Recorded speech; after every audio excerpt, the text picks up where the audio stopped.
remember I was literally just like this fucking face of disgust and tiredness just doing this shit, really hammering out those hips.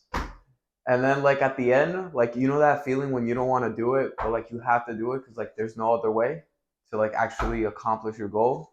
Well, I'm out here like just trying to work on my shimmies back in the day. And it was just listening to a song, king king, seven king king, 2, 3 king king, 6, 7, right? that was my humble beginning, right? Okay, so that's the movement. I'm going to start off with the footwork, not spend too much time on it because we should already know it. So it's right, left, right, left, right, left.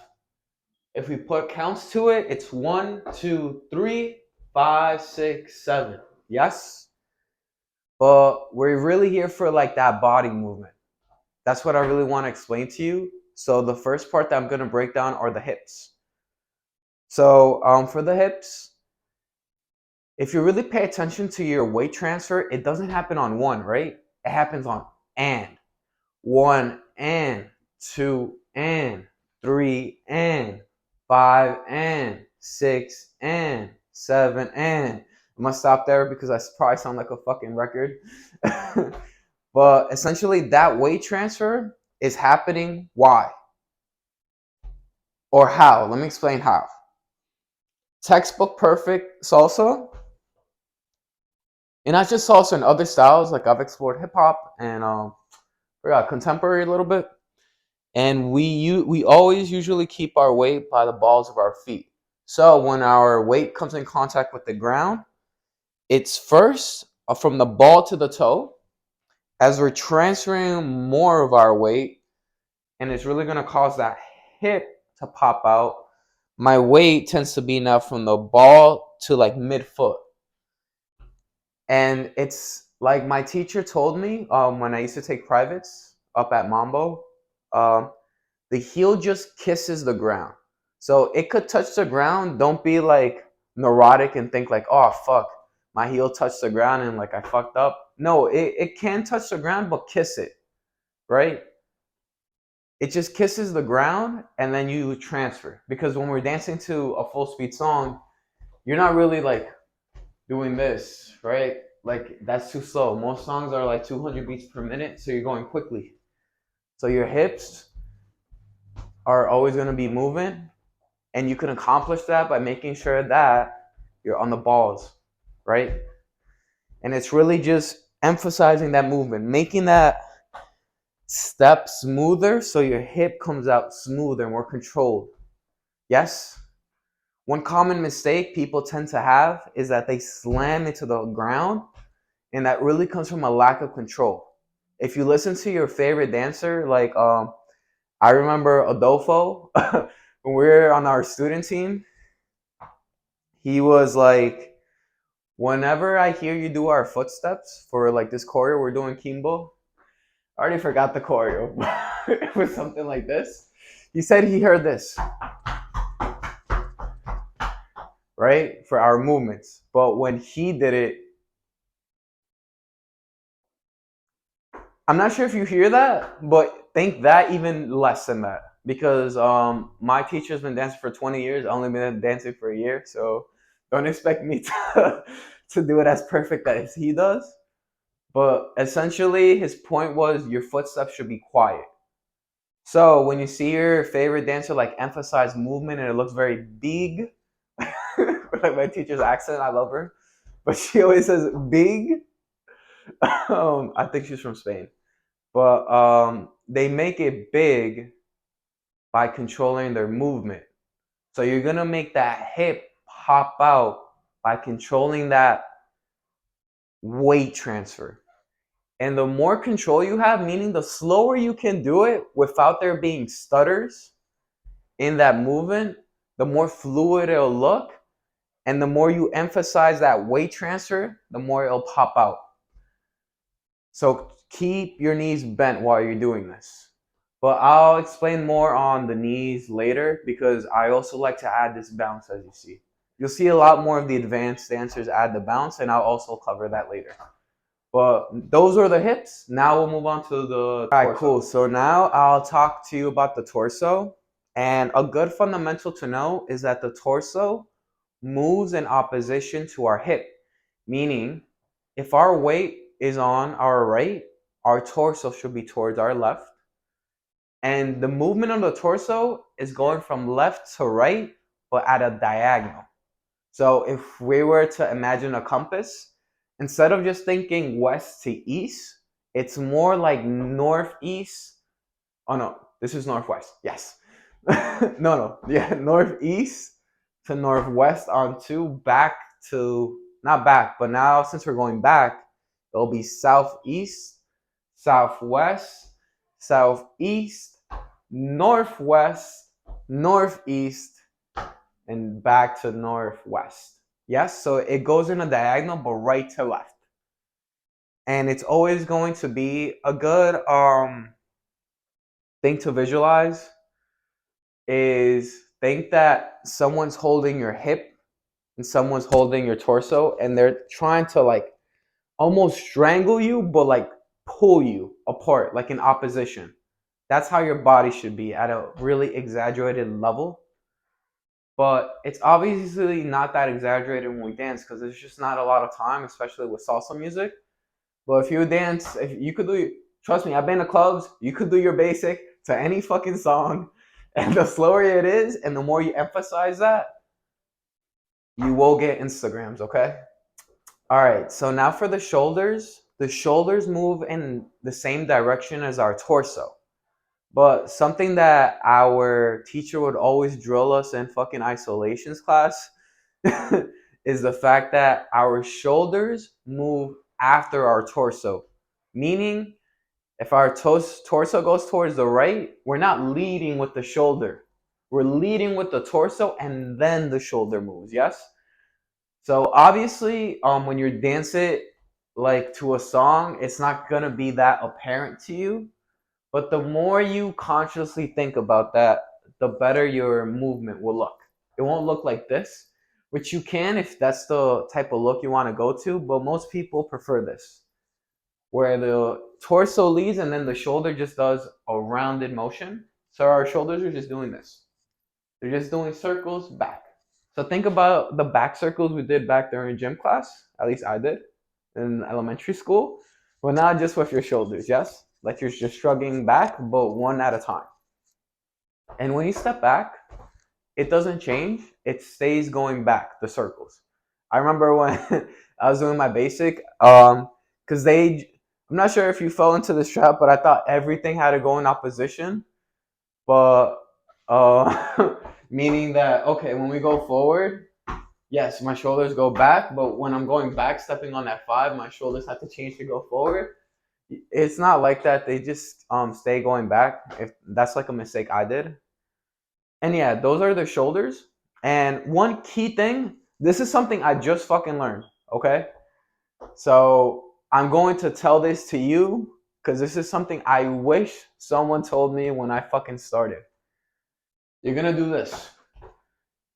Think about it in the gym when you're about to bench or fucking squat. You shrug up, you bring your shoulders back, and then you drop them. You're technically retracting your scapula. That's a big term within the fitness community. We use that same concept here in salsa. Why? Because that's how you can keep your movement of your upper body in alignment with your steps easier.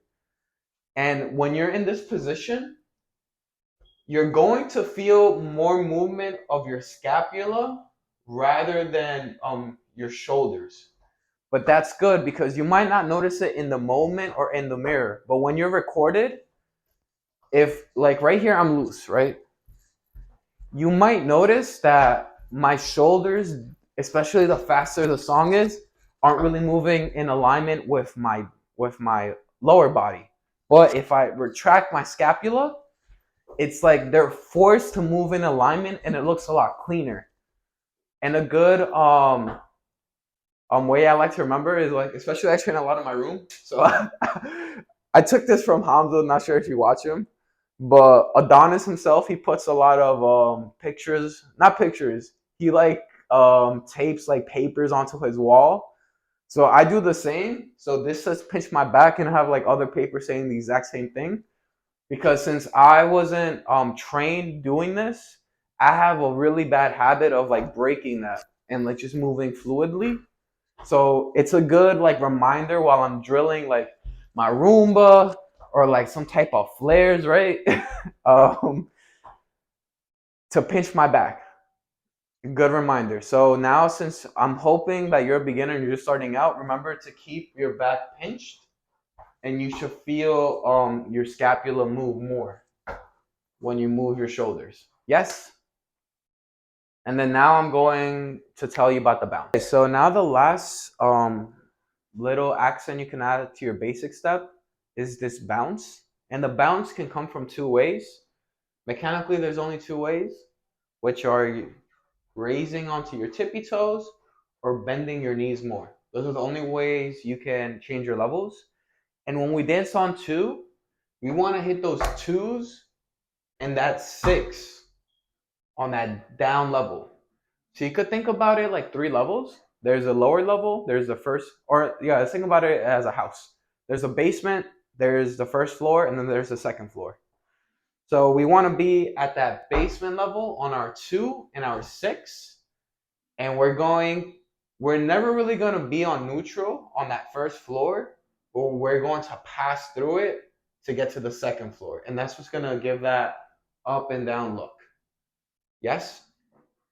Now, the best way I'd like to encourage you is to do it on your knees, as it's a lot easier than going on your toes, because your toes takes like a lot more control, or else you look too jumpy if you if you just go on your toes. But coming at it from the knees is a lot easier. Yes, to look controlled. So on that note, to do this, our one, we're going to have our knee back, meaning it's more extended. On that two, we're going to fall down. On that three, we're going to go back up. And this is kind of like a personal preference, meaning some of my teachers, or a lot of them, they go two, three, and they hold it that level, that second floor level by that five. So then they can fall back to the basement on six. And they're using that seven to rise up to first floor. And then that one to really extend it to go back to the second floor to exaggerate that drop. Yes? So that's one way. That's an easier way. And a good, simple way of doing this is just extend on the threes and the sevens. So 1, 2, 3, 5, 6, 7. 1, 2, 3, 5, 6, 7. Yes? If you really want to nail down your basic bounce, and you want it to look constantly fluid, like you're constantly bouncing, this is something even I'm like struggling with, and this is something I'm practicing. It's going to be 1 up, 2 down, 3 up. Now in salsa, we don't step that 4, meaning your right on that 3 is going to go up. It's going to go down for the 4, up for the 5, and then down on that 6. Up back on that 7, and then, oh no, wait, 5, 6, 7, and then same thing.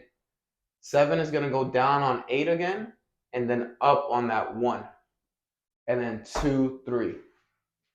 So your right leg and your left leg are both going to do like an extra hold of a bounce on the same leg without having to shift weight. And yeah, that's the bounce, and now we're going to combine it all together. Okay, so now putting it all together, really start, remember, hips move in opposition with the torso and the shoulder. And then you have the bounces. Simple thing, evens are down, odds are up. So evens are basement floor, odds are up.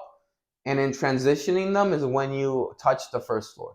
That first floor is going to be what smoothens it out. Yes? Okay, so let's start. So 1, 2, 3, 5, 6, 7. 1, 2, 3, 5, 6, 7. Now, what did I do wrong there? I didn't add the hips because I was focusing so much on the bounce, right? And if you notice, when I was bouncing, I was kind of like I had my weight back. So to avoid that, especially when you're practicing to add the bounce, is always stay on your balls. So you can really still add the bounce and still have that hip movement while happening. Yes? And to drill it, I would just drill it to basic music and do isolation drills first. So actually, now that you've seen like the basic and all of its movements, I'm going to give you some drills so you can run them in isolation and then all together. Yes? All right, so the first drill we're gonna run is for the hips. So for the hips, I remember doing this shit. You're just gonna step to the side, together, side, together, side, together, side, together, and then back to the other side to emphasize that hip mobility on both sides. That's really gonna loosen up your hips. Now for the second drill, we have our torso. Literally, just do this. Right, left, and do it while doing a basic. Like literally, don't focus on your hips, just focus on the torso while doing your basic step to a song. That's gonna isolate just the torso and get that movement like within your body so you become comfortable with it. The next one are the shoulders. Same thing, just isolate it. Don't worry about moving the chest. Just move those shoulders and remember, keep that back pinched. So you don't look like all over the place. It's more controlled and you get used to that feeling. So essentially, those are the 3 isolations. And you could also do a bounce isolation. But honestly, I'd rather you leave that for last. I'm not going to go too in depth on. I don't even have a drill for that, honestly. It just came naturally just from dancing. But I'll think of actual drill that I myself run through, so I just don't give you something I make up on the spot, but something I actually tried in a future video. But for now, those 3 drills I definitely ran. And if you want, even for the shoulders, a good technique is 1, 2, 3, and then when you hear that kum kum, king king, that 4 in and that 5 in, hit it with the shoulders. That's a good way that's a great way. I remember I was doing that. That's a great way to separate or make the distinction not only in your head but feel it in your body from having your shoulders circling and then just going front and back to hit the shimmy. Because circlings, we have a whole counts, right? 1, 2, 3, 5, 6, 7, right? But with the shimmies are 4 and 5, 6, 7, 8 and 1, 2, 3. I mean, there is time if your movement is that quick, but for most of y'all, you're not gonna have a lot of time to like do the whole circle. Instead, it's a lot easier just to go front and back. Yes? So those are the drills for the body movement, and then it's just putting it all together. So that's how I would structure it. First, do it isolations from hips, torso to shoulders, and then do 1 drill running it all together, and then that's it. It's just consistently doing that, and over time, you'll get better. And for now, I'll teach you the next part.